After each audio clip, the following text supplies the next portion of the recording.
नमस्कार दोस्तों, आप सभी का फिर से स्वागत है कथा कहानी में। आज हम आपके लिए बहुत सुंदर जानकारी लेकर आए हैं कि हमारे प्रभु राम की भी एक बहन थी जिनका नाम था शांता। उनके जीवन के बारे में हम जानकारी देने जा रहे हैं। आशा है आपको पसंद आएगी। आइए सुनते हैं। सबको पता है कि रामायण में भगवान राम के 3 भाई थे, परंतु शायद ही कोई राम की बहन से परिचित है। इसका कारण यह भी है कि बहुत से ग्रंथों में रामायण के जिक्र करते समय भगवान राम की बहन का जिक्र ही नहीं किया गया, लेकिन कुछ धारावाहिक और कुछ ग्रंथों में भगवान राम की बहन का जिक्र भी किया गया है, जिसके बाद हर किसी को भगवान राम की बहन की कहानी जानने की रुचि जागृत होती है। इसलिए आज के इस लेख में हम भगवान राम की बहन की कहानी लेकर आए हैं। भगवान राम अपने तीनों भाइयों में सबसे बड़े थे, परंतु भगवान राम से भी बड़ी इनकी बहन थी जिसका नाम शांता था। शांता दशरथ और कौशल्या की पुत्री थी, जो भगवान राम और उनके चारों भाइयों से पहले जन्मी थी। अब प्रश्न यह भी आता है कि फिर पूरे रामायण में शांता का जिक्र क्यों नहीं किया गया? भगवान राम के बचपन के प्रसंग में शांता का जिक्र क्यों नहीं है? दरअसल शांता ने जन्म को अयोध्या में लिया था, परंतु राजा दशरथ और कौशल्या ने शांता को राजा रोमपद को गोद दे दिया था। राजा रोमपद अंग देश के राजा थे और वे त्रेता युग में राजा दशरथ के अच्छे मित्र भी थे। राजा रोमपद और उनकी पत्नी का नाम वर्षिणी था, जिन्हें कोई संतान नहीं थी, जिस कारण वे हमेशा ही चिंतित रहती थी। एक बार राजा रोमपद और अपनी पत्नी वर्षिणी के साथ अयोध्या राजा दशरथ के घर आते हैं। वहां पर सभी परिवारजन बैठकर बात कर रहे होते हैं। तब उधर से राजकुमारी शांता आती है, जिस पर वर्षिणी का ध्यान जाता है। शांता की शालीनता देख वर्षिणी प्रभावित हो जाती है और वह करुण शब्दों में कह उठती है कि यदि मेरी कोई संतान हो तो भगवान करे शांता की तरह हो। यह बात सुन राजा दशरथ के मुंह से शांता को उन्हें गोद देने की बात निकल आती है। राजा दशरथ राजा रोमपद को अपनी पुत्री शांता गोद देने का वचन दे देते हैं। रघुकुल की रीत है प्राण जाए पर वचन ना जाए के अनुसार राजा दशरथ को अपनी पुत्री शांता को रोमपद और उनकी पत्नी को गोद देना पड़ा। इस प्रकार राजकुमारी शांता जन्म तो अयोध्या में लेती है, परंतु वह अंग देश की राजकुमारी बन जाती है। शांता का विवाह। शांता बहुत सुंदर थी, साथ ही वह बुद्धिमान लड़की थी। वह वेद, कला और शिल्प की ज्ञाता थी। एक दिन राजा रोमपद अपनी पुत्री शांता के साथ बैठकर वार्तालाप कर रहे थे कि तभी बारिश के मौसम में एक याचक राजा रोमपद के पास मदद मांगने के लिए आता है, परंतु राजा अपनी पुत्री शांता के साथ वार्तालाप में इस कदर व्यस्त रहते हैं कि वे उस याचक पर ध्यान नहीं दे पाते, जिस कारण याचक वहां से खाली हाथ वापस चला जाता है। राजा रोमपद का अपने याचक के प्रति ऐसा निरादर व्यवहार देख भगवान इंद्र बहुत क्रोधित होते हैं और वे उस साल यंग देश में वर्षा नहीं करते, जिसके कारण चारों तरफ सूखे से हाहाकार मचने लगती है।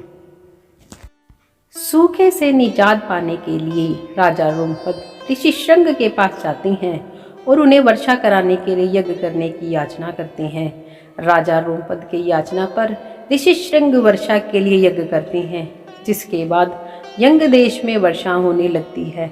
वर्षा होने के बाद राजा रोमपद ऋषि से बहुत प्रसन्न होते हैं और उन्हें दक्षिणा में कुछ मांगने के लिए कहते हैं। तब ऋषि श्रृंग उनकी पुत्री शांता का हाथ अपने हाथ में देने की बात करते हैं। इस प्रकार राजा रोमपद ऋषि श्रृंग के बात को ठुकरा नहीं सकते थे, इसलिए उन्होंने अपनी पुत्री का विवाह ऋषि श्रृंग से कर दिया। शांता का अपने माता पिता से दोबारा मिलन। शांता राजा दशरथ और कौशल्या की इकलौती संतान थी। उसे गोद देने के बाद राजा दशरथ का लंबे समय से कोई संतान नहीं होती। अपने कुल को आगे बढ़ाने के लिए राजा दशरथ को पुत्र की चाह थी, जिस कारण वह बहुत चिंतित भी थे। इस चिंता से मुक्त पाने के लिए पुत्र प्राप्ति की लालसा में भी ऋषि श्रृंग के पास जाती हैं, जो एक महान ऋषि माने जाते थे। जहाँ पर ऋषि श्रृंग पैर रखते थे वहाँ सूखा गायब हो जाता था और बारिश होने लगती थी। उनके मात्र चरण स्पर्श से वातावरण में शांति फैल जाती थी और वहाँ समृद्धि रहती थी। राजा दशरथ के पुत्र का मेष्टि यज्ञ करवाने की इच्छा जताई। यज्ञ में निमंत्रण देने के लिए दशरथ ने अपने मंत्री सुमंत को ऋषि शृंग के आश्रम में भेजा, जहां पर सुमंत ने राजा दशरथ के द्वारा ऋषि शृंग को यज्ञ में निमंत्रण दिया।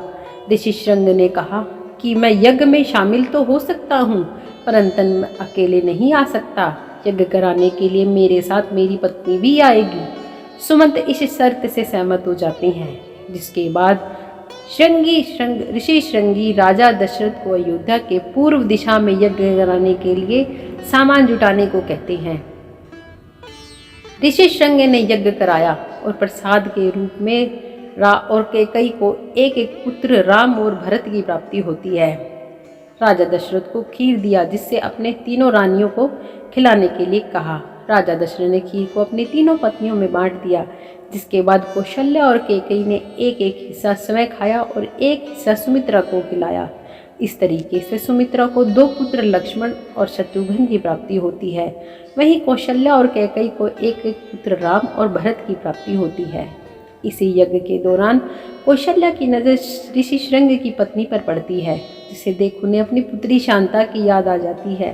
कौशल्या को देखते ही ऋषि शृंग की पत्नी उनके चरण स्पर्श करती है। एक ऋषि की पत्नी कौशल्या के चरण को स्पर्श करती है। एक ऋषि की पत्नी होकर कौशल्या के स्पर्श को करना कौशल्या को कुछ समझ नहीं आया।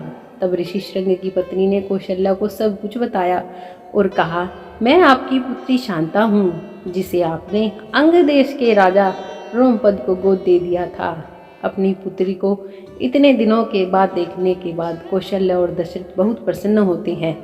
इस तरीके से इतने सालों के बाद कौशल्या और दशरथ का अपनी पुत्री से दोबारा मिलन होता है। भगवान राम और शांता का मिलन। बहुत लंबे समय तक भगवान राम और उनके तीनों भाइयों को शांता के बारे में नहीं पता था। वे नहीं जानते थे कि उनकी एक बड़ी बहन भी है। इतना साल होने के बाद भी कौशल्या अपनी पुत्री शांता के वियोग को भूल नहीं पाई थी, जिस कारण कौशल्या और राजा दशरथ ने कई बार मतभेद हो जाता था। अपनी माता के दुख को महसूस करने के बाद भगवान राम ने कौशल्या माता से प्रश्न किया कि वे किस बारे में सोचकर हमेशा उदास रहती हैं। तब कौशल्या ने भगवान राम को उनकी एक बड़ी बहन शांता के बारे में बताया, और जिसके बाद भगवान राम और अपने तीनों भाइयों के साथ अपनी बड़ी बहन शांता से मिलने जाते हैं। जब भगवान राम अपनी बहन शांता से मिलते हैं, तब शांता अपने त्याग का फल उनसे मांगती है। तब भगवान राम हमेशा उनके साथ रहने का वचन देते हैं और इस तरीके से जीवन भर वे एक दूसरे की परछाई बनकर रहते हैं। बोले प्रभु श्री राम की जय हो, जय हो, जय हो।